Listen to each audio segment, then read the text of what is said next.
नमस्कार। कभी ऐसे सोचा है कि हमारा पर्यावरण असल में एक बहुत बड़े खेल की तरह है? हाँ, एक ऐसा खेल जिसके अपने नियम हैं, अपनी सीमाएं हैं।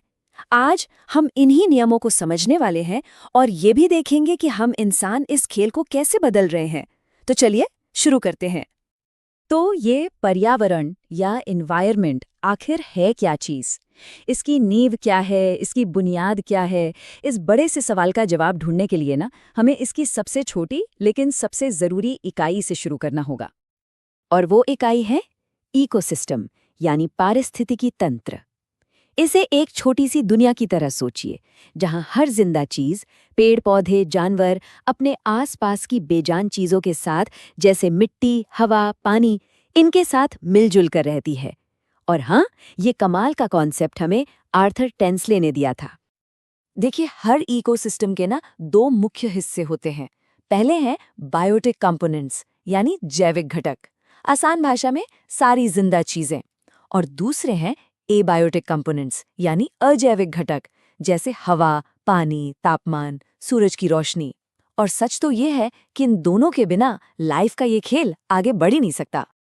इस जिंदा दुनिया में हर किसी का एक फिक्स्ड रोल है, एक किरदार है। सबसे पहले आते हैं प्रोड्यूसर्स, यानी उत्पादक।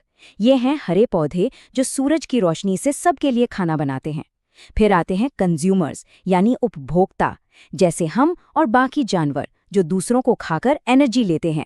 और आखिर में आते हैं डीकंपोजर्स, यानी अपघटक, जैसे बैक्टीरिया और फंगस। ये नेचर की सफाई कर्मी टीम है जो मरी हुई चीजों को साफ करके न्यूट्रिएंट्स को वापस मिट्टी में मिला देते हैं। क्या कमाल का सिस्टम है ना? अब ये जो कंज्यूमर्स हैं ना, इनकी भी अपनी अपनी टीमें हैं। कुछ होते हैं हर्बीवोर्स, यानी पक्के शाकाहारी जो सिर्फ पेड़ पौधे खाते हैं।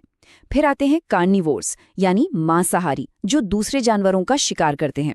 और फिर आते हैं ओमनिवोर्स जो मौके के हिसाब से सब कुछ खा लेते हैं, प्लांट्स भी और एनिमल्स भी, जैसे कि हम इंसान। ओके, तो ये सारे अलग अलग रोल्स हमें एक बहुत ज़रूरी सवाल तक ले आते हैं। इस पूरे सिस्टम को चलाने वाली एनर्जी एक से दूसरे तक पहुंचती कैसे है?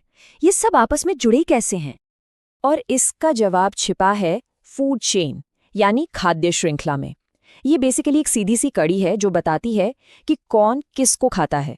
असल में ये एनर्जी के फ्लो का रास्ता है, और इस रास्ते के हर स्टॉप को, हर लेवल को हम कहते हैं ट्रॉफिक लेवल। इसे एक पिरामिड की तरह इमेजिन करके देखिए। बिल्कुल नीचे बेस में है प्रोड्यूसर्स, यानी पौधे। उनके ठीक ऊपर वाला लेवल है प्राइमरी कंज्यूमर्स का, यानी उन शाकाहारियों का जो इन पौधों को खाते हैं। फिर आते हैं सेकेंडरी कंज्यूमर्स जो इन शाकाहारियों को खाते हैं। और पिरामिड के बिल्कुल टॉप पर बैठे हैं टर्शरी कंज्यूमर्स, यानी सबसे बड़े मांसाहारी। लेकिन इस एनर्जी के ट्रांसफर में नेचर का एक बहुत ही सख्त नियम काम करता है। एक ऐसा नियम जिसे हम कह सकते हैं नेचर्स 10% टैक्स। और इस टैक्स से कोई नहीं बच सकता, सिर्फ 10%। ये एक छोटा सा नंबर इस पूरे सिस्टम की कहानी बताता है। लेकिन इसका मतलब क्या है? 1942 में लिंडमैन ने ये समझाया कि जब भी कोई जीव किसी दूसरे जीव को खाता है तो उसे उसकी बॉडी में स्टोर हुई एनर्जी का सिर्फ 10% ही मिलता है। सिर्फ 10%। तो बाकी की 90% एनर्जी कहाँ चली जाती है? वो उस जीव की अपनी लाइफ प्रोसेसेस में, अपनी बॉडी हीट के रूप में खर्च हो जाती है, हमेशा के लिए गायब। जरा सोचिए, अगर पौधों के पास 100 यूनिट्स ऑफ एनर्जी हैं तो उन्हें खाने वाले हिरण को सिर्फ 10 यूनिट्स ही मिलेंगी, और उस हिरण को खाने वाले शेर तक पहुंचते पहुंचते ये सिर्फ 1 यूनिट रह जाएगी। मतलब हर लेवल पर 90% का एक बहुत बड़ा कट। तो यहाँ से दो बातें बिल्कुल साफ हो जाती हैं। एक, एनर्जी का फ्लो हमेशा वन वे होता है, नीचे से ऊपर, ये कभी रिवर्स नहीं होता। और दूसरा, और ये बहुत ज़रूरी है, इसी 10% रूल की वजह से फूड चेन्स ज़्यादातर लंबी नहीं हो सकती। सोच के देखिए, 4 या 5 लेवल के बाद टॉप पर बैठे जीव के लिए इतनी कम एनर्जी बचेगी कि उसका गुजारा करना ही मुश्किल हो जाएगा। तो अब जब हम नेचर के इन बेसिक रूल्स को समझ चुके हैं, चलिए अब देखते हैं कि कैसे एक नया प्लेयर, यानी हम इंसान, इस खेल में आकर नियमों को अजीब तरह से बदल रहा है और नई नई प्रॉब्लम्स खड़ी कर रहा है। और हमारे इस इंटरफेरेंस का एक सबसे बड़ा और शॉकिंग एग्जाम्पल है हमारी धरती का सुरक्षा कवच, यानी ओजोन लेयर को पहुंचा हुआ नुकसान। ये ओजोन लेयर जो है ना, हमारे एटमॉस्फेयर की एक पतली सी शील्ड है, एक नेचुरल सनस्क्रीन समझ लीजिए। इसका काम है सूरज से आने वाली खतरनाक अल्ट्रावायलेट यानी यूवी रेज को रोकना। ये वही रेज हैं जो स्किन कैंसर जैसी गंभीर बीमारियां पैदा कर सकती हैं। तो फिर प्रॉब्लम शुरू कहाँ से हुई? प्रॉब्लम शुरू हुई क्लोरोफ्लोरोकार्बन्स यानी CFC से। ये वो केमिकल हैं जो पुराने फ्रिज और AC में इस्तेमाल होते थे। ये हवा में रिलीज होकर धीरे धीरे ऊपर एटमॉस्फेयर तक पहुंच जाते थे। वहां यूवी रेज इन्हें तोड़ देती थी और इनमें से निकलता था क्लोरीन।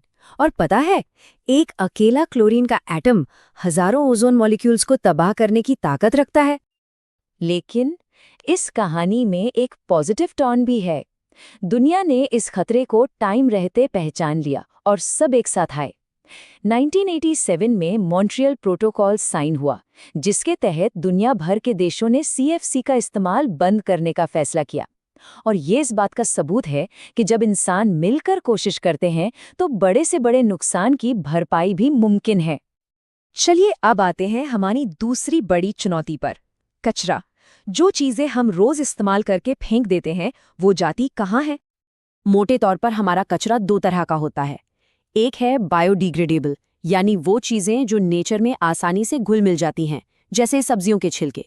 और दूसरा है नॉन बायोडिग्रेडेबल, जो सड़ता गलता नहीं है और सालों साल सदियों तक वैसा का वैसा पड़ा रहता है। इसका सबसे बड़ा एग्जाम्पल प्लास्टिक। और यही नॉन बायोडिग्रेडेबल कचरा हमारी जमीन और समंदरों में इकट्ठा होता जा रहा है। ये हमारी मिट्टी और पानी को जहरीला बना रहा है और न जाने कितने बेजुबान जानवरों की मौत की वजह बन रहा है, जो गलती से इसे खाना समझकर निगल जाते हैं। तो इन सारी बातों को जोड़कर देखें तो सवाल वही आ जाता है, इस पूरे खेल में आखिर हमारी जगह क्या है? सच तो ये है कि हम इस खेल के दर्शक नहीं हैं, हम खिलाड़ी हैं। हम पर्यावरण से अलग नहीं हैं, बल्कि उसी के बनाए हुए एक कॉम्प्लेक्स वेब का एक हिस्सा हैं।